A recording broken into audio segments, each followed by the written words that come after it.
Hello everyone. Welcome to this lecture on new media, activism and representation. This lecture is part of your paper on news and society. About the module, as private news media is being dissected the world over for its declining standards, particularly the blurring of boundaries between news, entertainment and cultures of consumption. The possibilities of free expression offered by the internet are being celebrated. This module sketches the broad contours of emergent scholarship on the potential of this media for both mobilization and representation of protest and by extension democratic politics at national and global scales. Media ecologies across the world have been profoundly reconfigured with the coming of the internet and particularly the World Wide Web.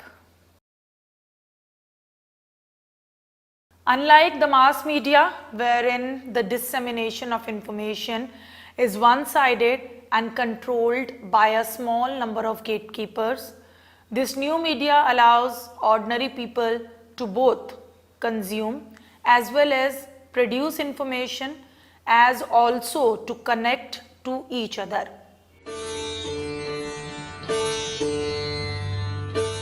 It is host to alternate journalism practices by independent outlets which seek to counter dominant discourses of corporate-led media. Importantly, it is also a space for mobilizing myriad forms of activism. Since the early days of the internet, movement activists across the globe have found tools such as emails, e-groups, and social networking sites very useful to advocate on specific causes, to plan and coordinate offline protest, and to also report on these protests. One of the earliest and perhaps most cited example is that of the Zapatistas movement by the Chipas in Mexico, who used the medium to publicize the state-led injustices on them, and by doing so garnered much international support. As such, neoliberal globalization has provided the structural context for many contemporary movements. This is not only because a whole range of them strongly contest the neoliberal economic model, but also because they increasingly do so via the internet, which is itself a product of globalization and which ironically also facilitates the global capital flows. The Zapatistas is itself seen as part of a larger anti-corporate globalization movement, variously defined as movement for global justice, globalization from below, internet-worked social movements, and networked social movements of the digital age. The movement which emerged in the late 90s comprises a vast array of transnational activists and organizations such as those working on issues of labor, environment, gender and anti-war issues. Together, they have organized a series of protests in North America and Europe against neoliberal institutions such as the World Economic Forum, World Trade Organization, G7 and the International Monetary Fund. One of the early and perhaps among the most successful protests was against the WTO in Seattle in 1999, commonly referred to as the Battle of Seattle. Another major protest was the anti-war march against the US intervention in Iraq on February 15, 2003, which saw participation of almost 20 million people in a number of the cities across the world. The anti-corporate globalization movement got a fillip with the emergence of the Occupy protest in 2012, which stood against the stark class inequalities that are inherent to the capitalist order. Its chief slogan, "We the 99%, spoke of the domination of the majority by one-person global elite who have near total control over world's resources and wealth. The protest began in New York but spread to many cities in Europe, America, and Asia, and this was achieved largely through the use of social networking sites. In fact, the protests were triggered when a group called Adbusters in New York made a Twitter hashtag Occupy Wall Street, to mobilize support, which saw participation by thousands of people, making Twitter the technological platform most closely associated with OWS. Social media platforms have also been used as tools of mobilization in the recent pro-democracy or anti-authoritarian protest across regimes of Asia and North Africa in the last few years. In most of these countries, state control weighed heavy on both national news systems and broadcast of international stations. Social media use was first documented in Iran in 2009 when a popular uprising known as the Green Movement erupted after the incumbent president, Mohammad Ahmadinejad, was reinstated amidst allegations of election fraud.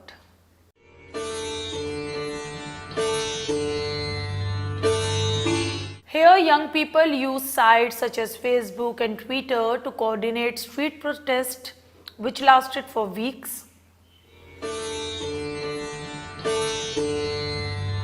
In a similar fashion, protests were seen in a few countries of the Middle East in 2011, collectively termed as the Arab Spring.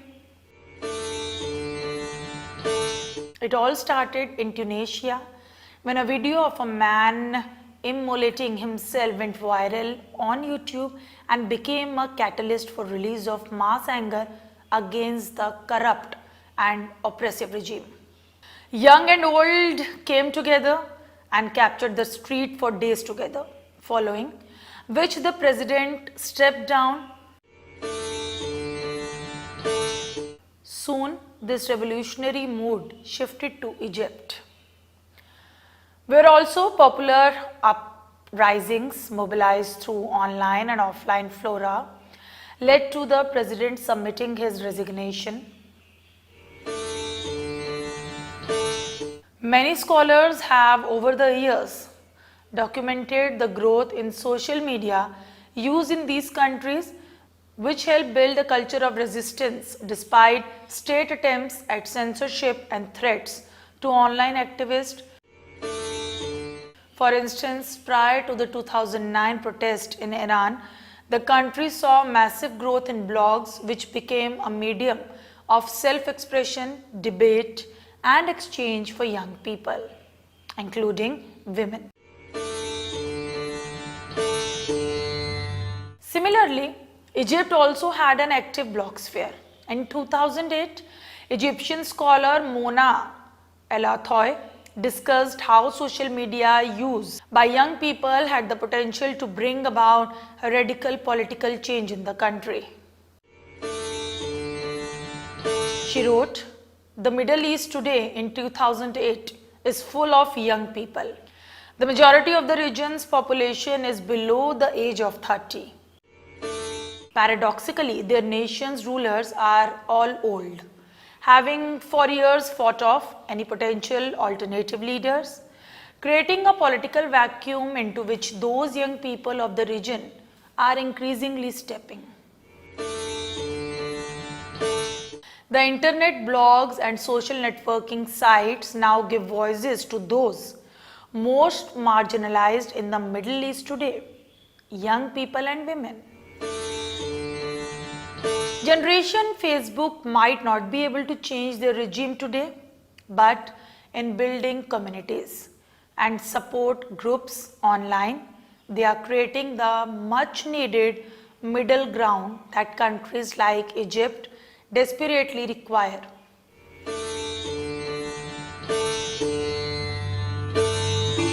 As generation Facebook grows older and more assured in its ability to organize and unite, it will be confronting a potentially inexperienced leader in the form of Gamal Mubarak with potentially tragic and unforeseen consequences. Social media are not only a tool for mobilization of protest but also importantly a means to report on the same.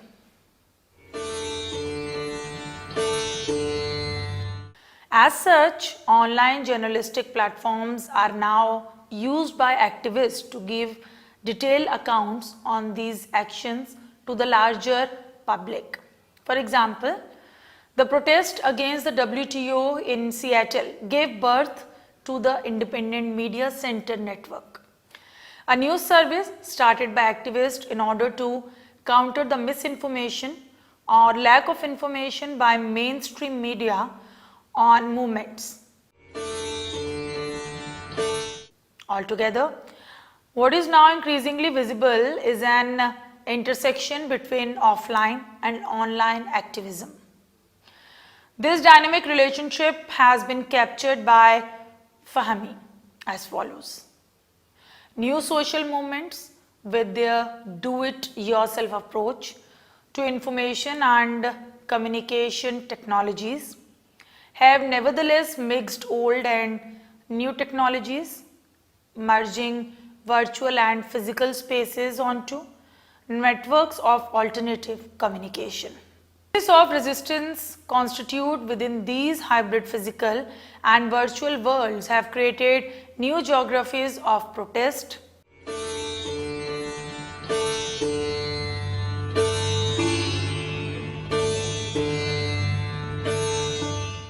On the one hand, global network, geographic mobility, loose organizational models, and access to communications have shifted their campaigns and resources to alternative virtual venues.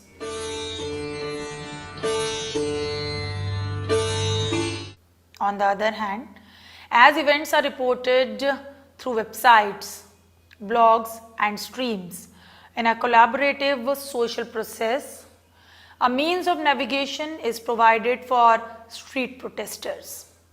Virtual and physical spaces are experienced almost as a single space of communication. Speech and controls, the range of political potentials that internet and particularly social media affords has prompted many scholars to evaluate this new media through the normative Habermasian lens of public sphere. Many of them see it in proximity to the ideal, even if only partially, and thus significant for strengthening democratic discourse and practice. A number of scholars are, however, skeptical of these democratizing potentials of this media and express their reservations on grounds such that this media is not so much autonomous of state and market control, that its use and participation is not always as alternate or counter hegemonic as is perceived, and how its potential for organizing offline protest is often over-credited to the neglect of other factors. One of the key issues is the ownership of dominant social media platforms such as Facebook, Google, YouTube and Twitter by massive corporations who are not guardians but profiteers of free speech. Moreover, On these platforms, there are economic, political, and ideological forms of media power at play. Private ownership, concentration, advertising, the logic of consumption and entertainment, the high visibility of and attention given to elites and celebrities shape and filter communication on dominant social media platform.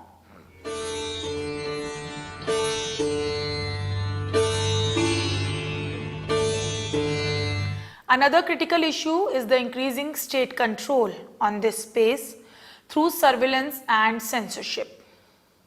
States now have high access to surveillance technology, and in this context, the idea of anonymity and freedom on social media or internet at large needs a rethink. In fact, social media is now an easy source of repression as states use their technological powers to track activists and later arrest and torture them.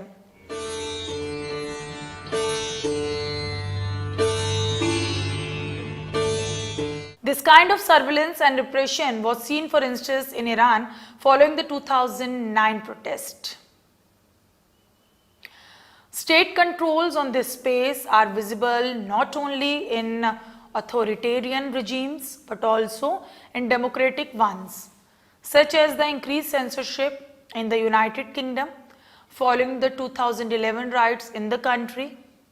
In the same period, a similar increase in internet censorship was seen in 12 democratically elected regimes. Concerns about censorship were raised also by participants in the Occupy protest in New York. Many of them pointed to restrictions that Twitter placed on its service during the movement, which was possibly a politically motivated decision. They also expressed worries about being vulnerable to state surveillance on this public platform. However, notwithstanding these concerns, participants expressed an unwillingness to leave the social platform as they perceived the potential solutions to lie not in the avoidance of social media technologies, but rather in their more careful and clever use. What this indicates is that despite existing and potential controls, activists are not always deterred of social media for organizing protests. This can be understood in light of the hostility that mainstream news media exhibits to protest movement against the established order.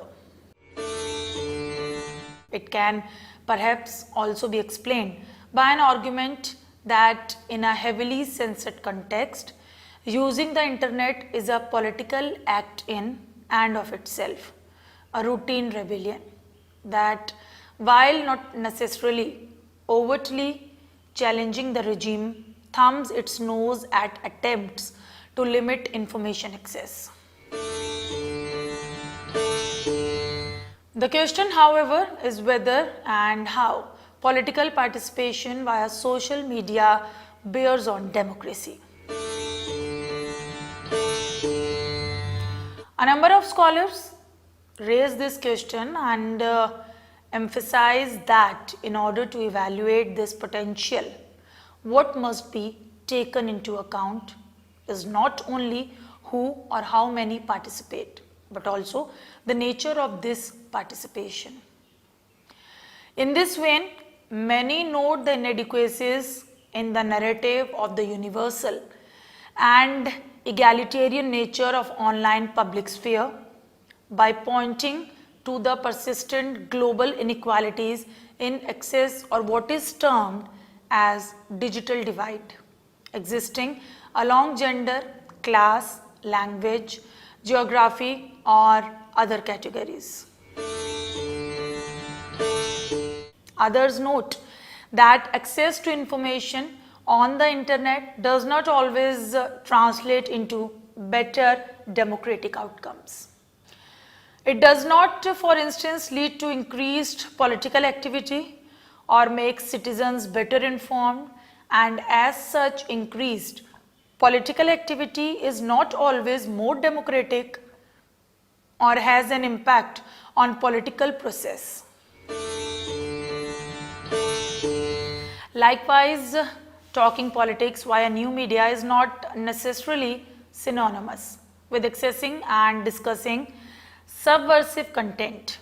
In addition to such critics, some scholars also resist the disproportionate credit given to social media for mobilization of offline protest.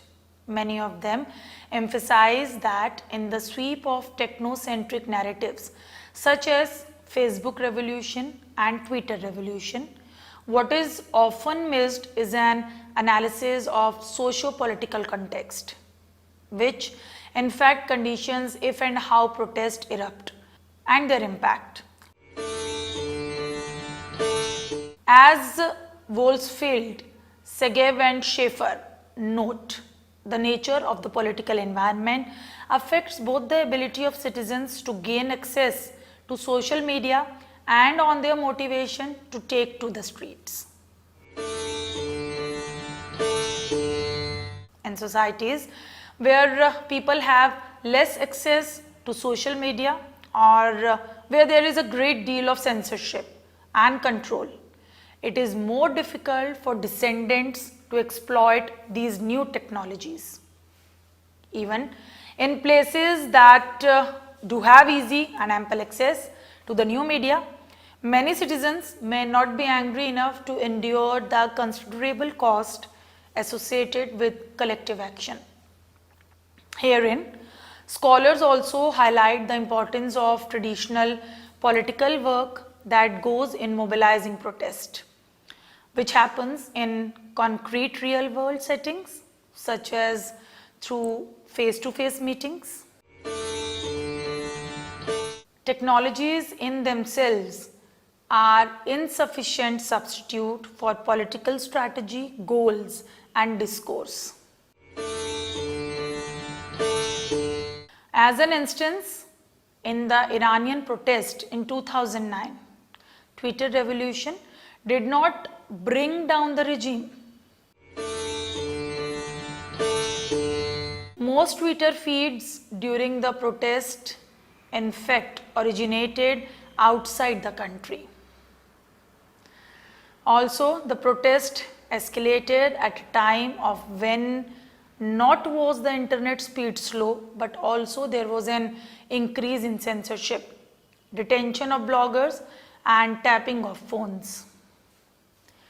Additionally, it has been argued that despite the claims that Twitter played a central role in the uprisings, the fact is that Twitter was the least prevalent new media platform, and as such 90% of Iranian Twitter users lived in Tehran. In this study of Iranian youth in 2011, the scholars concluded, our hope is that this study will encourage communication and political science scholars to look broadly for evidence on new media role in political organizing and to contextualize this role in the larger fabric of social life.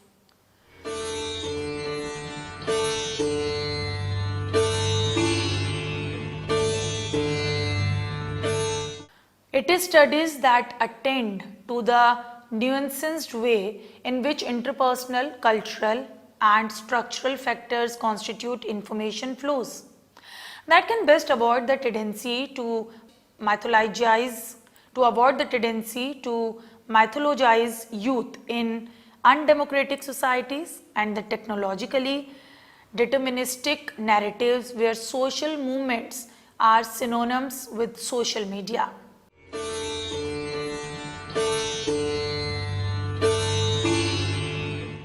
An important strand for critique is also about the narrative about social media being a chief medium for the publicity of protest.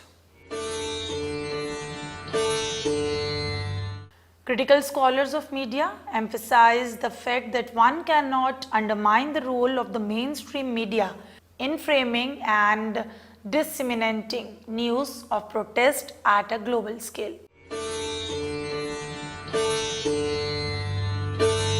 For instance, in the case of Iran, the global support of the movement was garnered when international television news media such as Al Jazeera picked up the story by broadcasting the videos of demonstration and police station uploaded by protesters on different online platforms.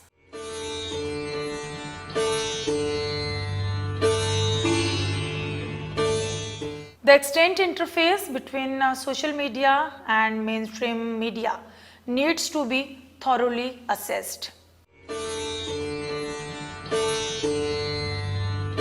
In one assessment, the 2011 Arab Spring movement were planned on Facebook, organized on Twitter, broadcast on YouTube and amplified by Indie Media and Al Jazeera. Here, one also needs to scrutinize the nature of discourse on alternate journalism platforms, which may not always be altogether different from the mass media in terms of the number of voices or the depth of coverage. Rejecting both optimist and skeptic perspective on the democratic potential of social media, some scholars take a more moderate view which resonates with cautious optimism. It is suggested that the idea of the public sphere is still a useful concept to qualify online spaces, provided one acknowledges the multiplicity and diversity of publics and public spheres, both hegemonic and counter-hegemonic. Within such a perspective, the internet is neither inherently oppressive nor automatically emancipatory. It is a terrain of contested philosophies and politics.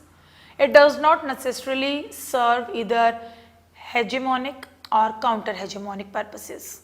It can and does serve both.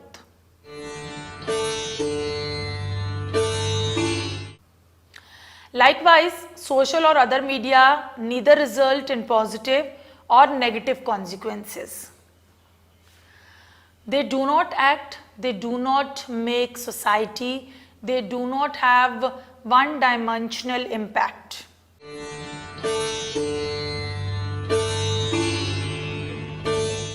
Media are systems that are in a complex manner embedded into antagonist economic, political and cultural power structures. Summary. As protest movements erupt at scale across the world and media technologies proliferate, the scholarship on the relationship of new media and protest also continues to grow. This module outlined the broad divergent strands of current perspective on the political possibilities of internet, particularly social media, as these get fashioned as protest sites in a context of heavily corporatized mainstream news media.